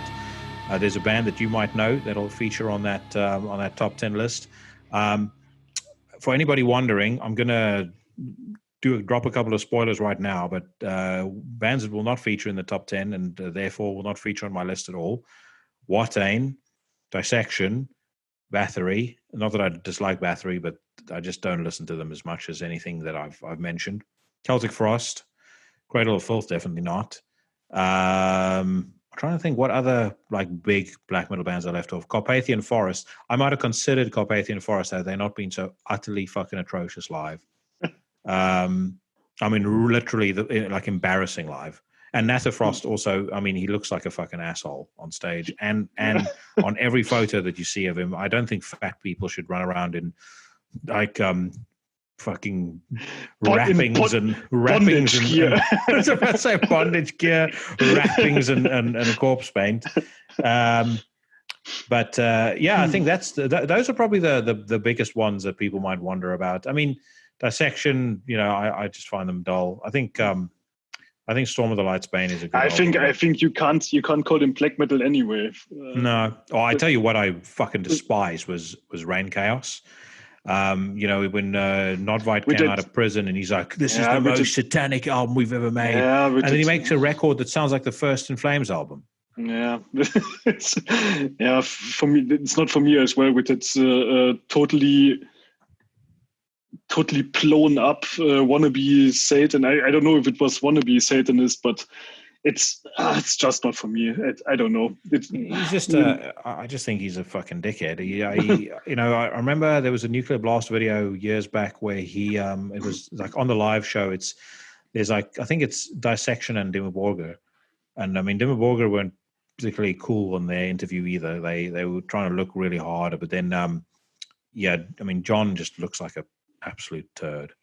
He just, again, everything that he said, and anyone who kills himself apparently for Satan, fuck him. I mean, Watain, they kind of, their music reminds me a bit too much of Dissection. They've just never been a band who I've been usually into. Oh, another like big band that didn't make it onto my list, Dark Funeral, and it's for the same reason. I don't really like that typical Swedish black metal sound, where it's almost like it's a sped up Iron Maiden riff and some fucking loser screaming over it. Yeah. Totally my guess. Yeah. Before we go, are you and yours are keeping healthy and okay amidst all this fucking coronavirus craziness, I hope? Yeah, sure. It's just a pain in the ass to sit at home all day and trying to get work done and to keep motivated, but I don't really mind that. I work from home most of the time anyway, so this has not been much of a change for me in that regard. The only thing that does suck is the fucking gyms are shut. Don't like that. It's a pain to go grocery shopping. Totally. And the economy taking an absolute fucking hammering. That's no good either for anybody. No. Which is why it comes back to the point that I made last week on the show about all these idiots going on about the Trump administration or blah blah blah, and thinking that governments have infinite amounts of money to just throw at people. They're in for a fucking rude awakening over the next couple of months. We can't keep that up for the next 2 months. It's totally impossible. No. We will all going back to Stone Age if that happens, in my opinion. Yeah. Well, they said the other day, and I completely agree with this. The disease can't be worse, the cure can't be worse than the disease. It's one thing to say we need to do everything we can to save as many people as possible, but do they understand how many people are likely to die through an economic depression that basically we can't claw ourselves out of? Yeah, I already know some people which lost their jobs. Yeah. After 6 days of shutdown. Yeah. So I mean, this goes on for 2 or 3 months, then we are in for a bit trouble. Yeah, no, I agree. And I will say this: I hope everybody who's listening is okay, and they've come through this relatively unscathed. The flip side to it is like I posted on Facebook today. anybody who's going to who's managed to retain their job and who's going to openly complain about fucking being stuck at home for 3 weeks should watch They Shall Not Grow Old, or they should watch a World War I or World War II documentary so they can see what real fucking suffering was. Yeah, that's true. I know it from my own family, and that stories I heard. It's was a bit different from there, but I was about to say they weren't sitting in the trenches in World War One watching Netflix, watching Narcos. It's like, oh man, I don't want to be part of the surge. I'm up to season 3. Fuck, I'm out of toilet paper. Yeah. All right, brother. Well, listen, thank you so much for coming on and doing this with me again. And we'll have you on again in a couple of months' time. Have you guys? I wouldn't suppose you guys have made any more progression on any Stellar Master Elite music. No, but we had one last Saturday night's drunk jam before the shutdown, luckily, and we we did some cool jams, and I think we even recorded something, which we will build up upon, and think awesome. Well, I'm looking forward to that, but the progress is there, but slow. Yeah. Well, like I said, you're going to have plenty of time to write riffs, so get to write. And I think the silver lining to this from a music perspective is there's so many people that are going to be locked in. They're going to, be writing music. I saw High on Fire are writing music, and if you have your gear at home, for me it's quite difficult because I can't play drums here. So, do you live in a house or in a flat? In a flat. Oh, okay, yeah. So I guess the neighbors won't appreciate they will kill me. Going wild on the drums. You don't you have like one of those? You wouldn't get like an electronic drum kit or anything like that? It's too loud anyway. So you always hear like that.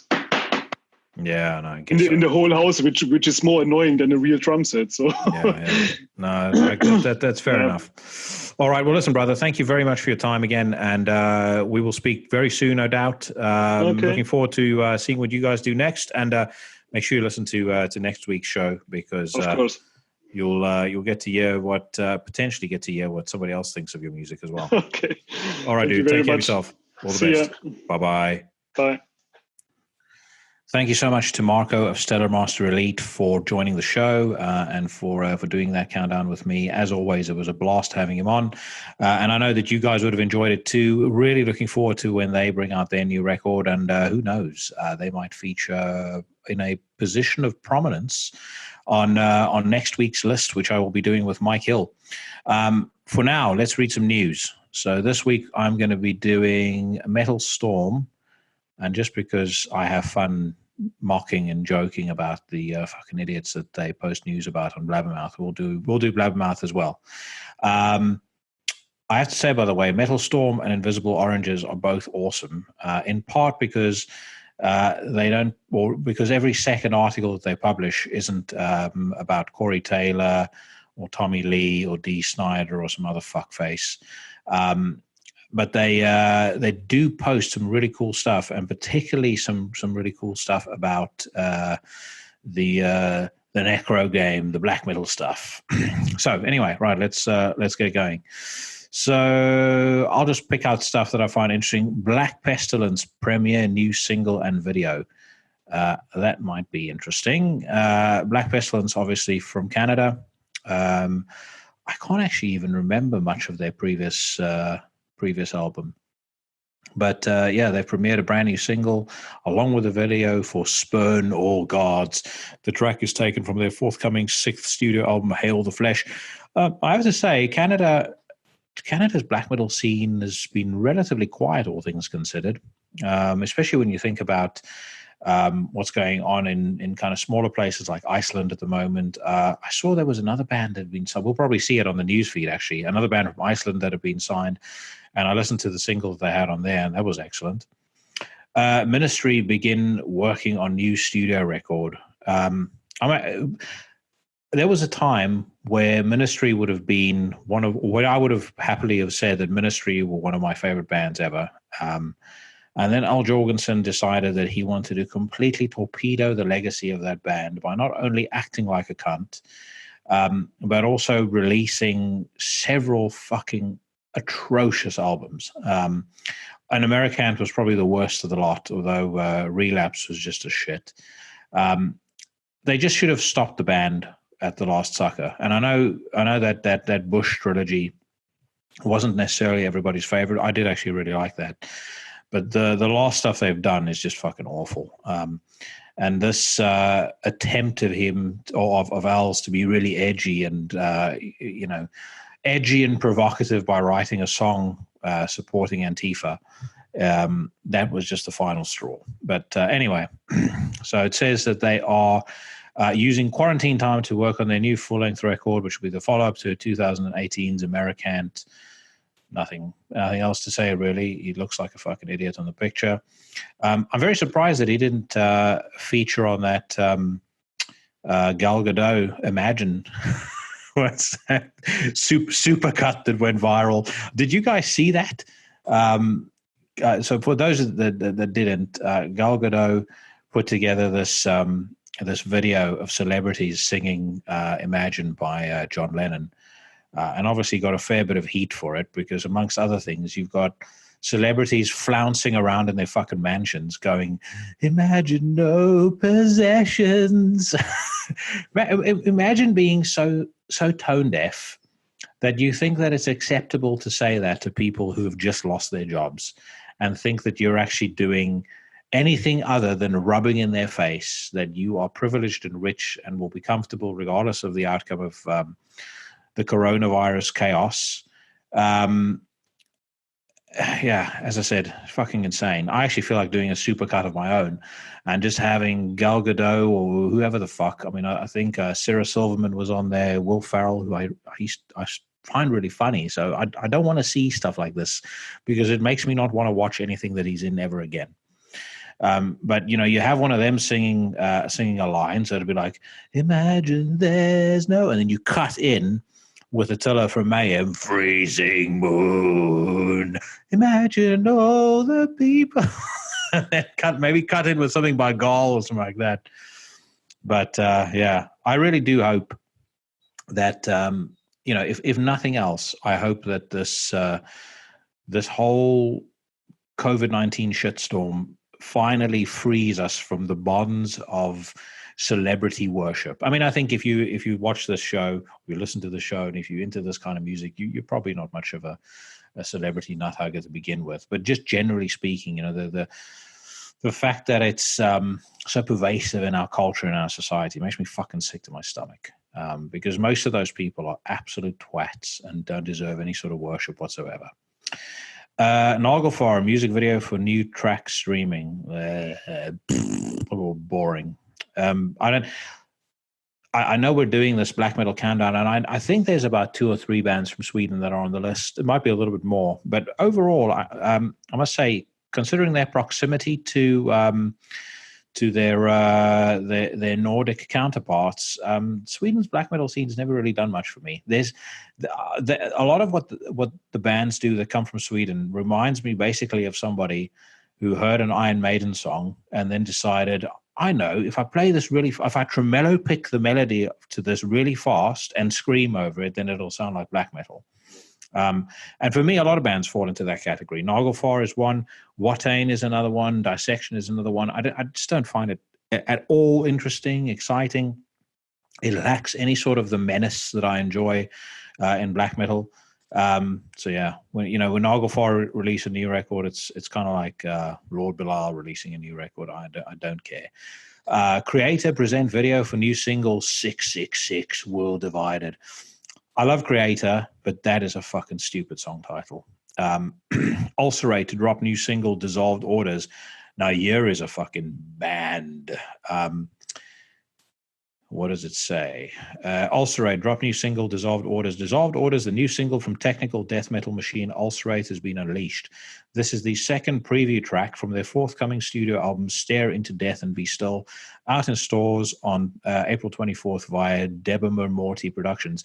Deborah Morty Productions, of course, are also the same label that have Bloodhouse Nord. So quality music from a quality label, and Ulcerate have put out about, I think, 3 records so far and not put a single foot wrong.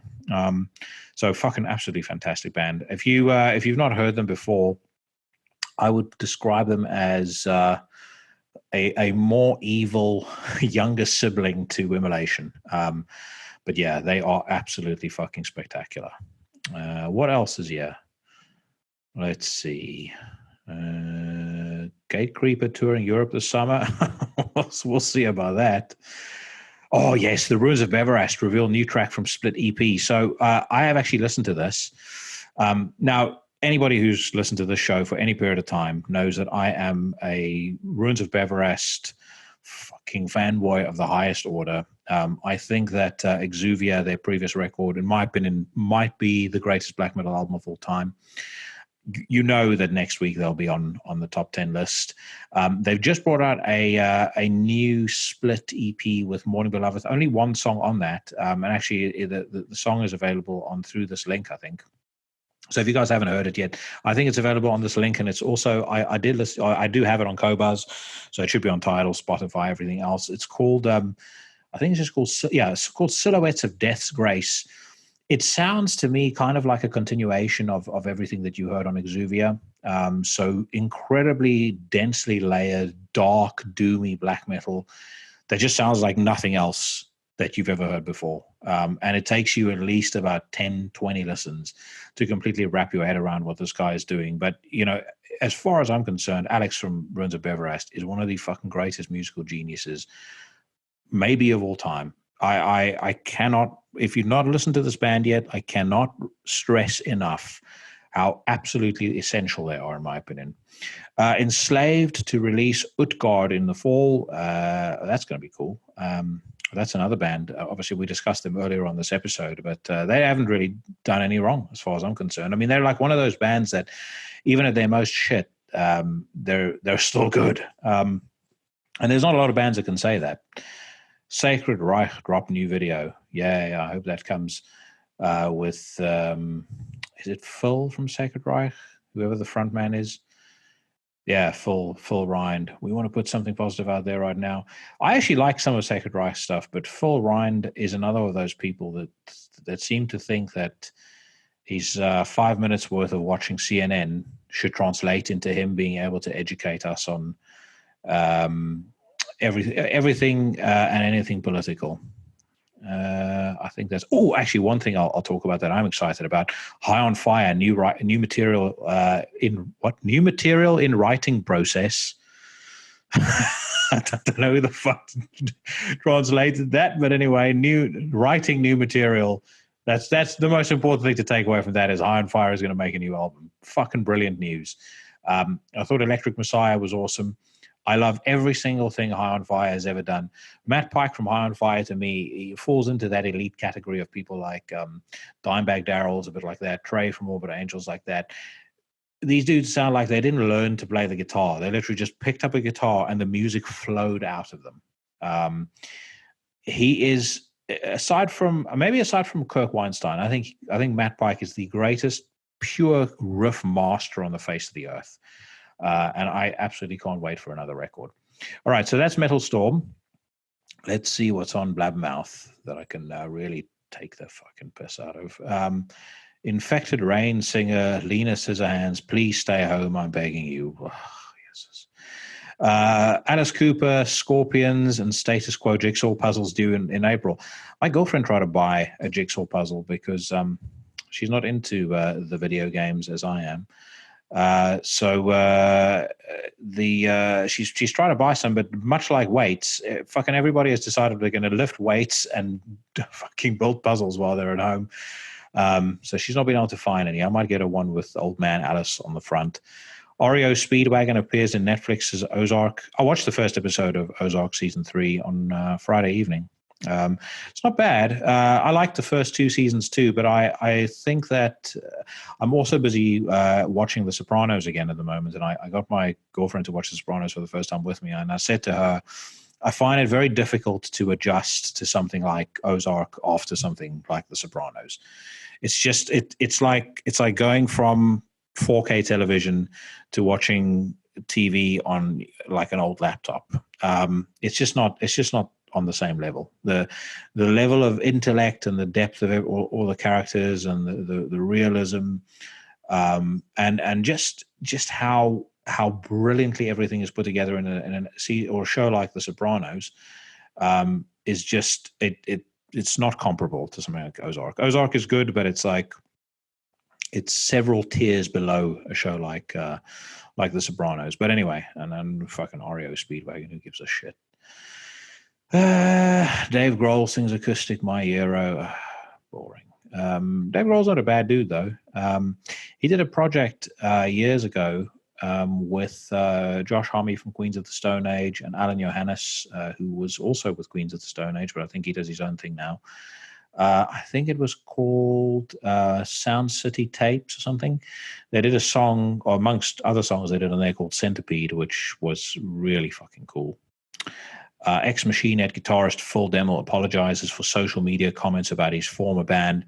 I've got a couple of comments about his former band. They fucking suck. They've made 2 good albums, and after that, almost everything was either a colossally overrated pile of shit or just a plain old pile of shit. And another person that I can't stand is Rob Flynn. What was that fucking terrible song that he did on the previous album, that acoustic anti-Trump song? Bastard, I think. Something fucking stupid like that. But yeah, it was absolutely dreadful. Lamb of God's Randy Blythe. No one will ever take Slayer's place. Shit, no. I don't think anyone will ever take Slayer's place. I'm representing Slayer on my T-shirt today. I'm very glad I got to see them play their last ever show at Wembley, or their last ever UK show at Wembley. I have to say, even though those are some old men, they still know how to fucking pull it out like the best of them. There were a few things as far as the discography that I didn't care for, and I mean, you guys know my thoughts on the Slayer discography. I personally think that nothing beyond Divine Intervention really means anything. But the fact is, when they play Hell Awaits, or when they play Rain and Blood, or South of Heaven, or Seasons in the Abyss, or any of the hits, they are still absolutely fucking spectacular. Testaments, Chuck Billy says we're not prepared for the worst of COVID-19. Hopefully he's not speaking from personal experience. I know that I mentioned this last week. He's been diagnosed with COVID-19. I hope he's doing better, because he is a fucking great dude, and the world would be much poorer without his genius in it. I mean, if COVID-19 is going to take anybody, there are several other musicians that I can think of who I would much rather see going. D. Snyder says his daughter has returned from Peru after being stranded from fucking loser.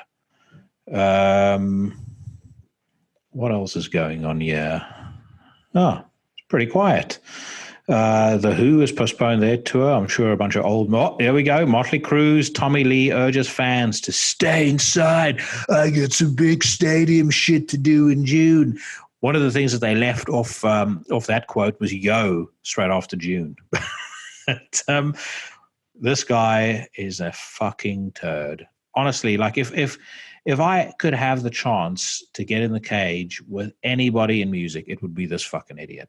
And I literally, I mean that very seriously. If somebody could get this video through to him, and he wants to do 5-minute rounds, happily.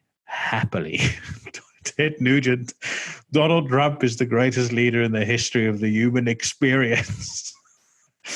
I don't know whether you guys saw the video that he did, or not the video, the episode he did on the Rogan Experience.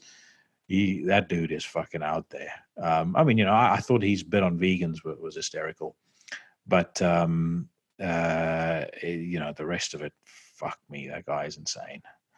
Rammstein says Till Lindemann tested negative for COVID-19. I heard about him being sick on Friday, and again, another dude I would hate to see in a bad way. I fucking love Rammstein, and I love their live shows, and I don't want anything to happen with them.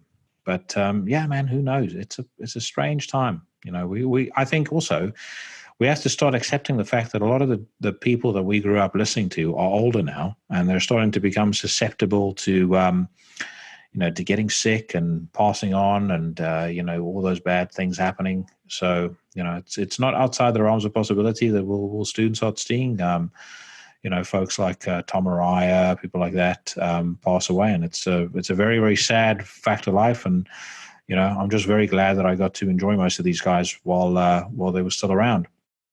But anyway, enough of that morbid shit. There's nothing else really worth talking about. I'm very surprised. I think that Blabbermouth it would help them from a web design perspective if below each article they just had another link to say, what does Corey Taylor think? So Stitched Up Heart singer will use coronavirus downtime to work on next album. Link below. But what does Corey Taylor think? All right, guys, I think that is pretty much it for me for this week. One very final thing that I would say before I go. If you haven't done so yet, 1000% make sure that you watch a movie called Parasite. So it won Best Picture at the Oscars this year. Not that means anything, because the Oscars is a load of woke trash. However, it's directed by the same guy that did a movie called Host, another one called Memories of Murder, which is fucking amazing.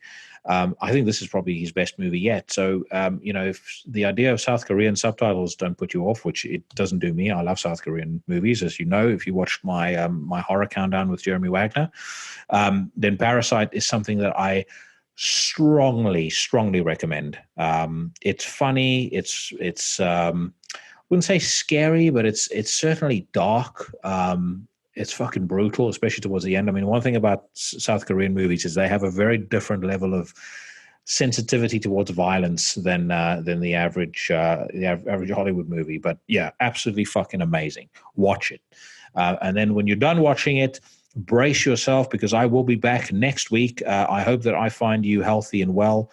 In the meantime, have yourself a fucking great day. From the mean streets of Surbiton on the outskirts of London, I'm bidding you a fond farewell.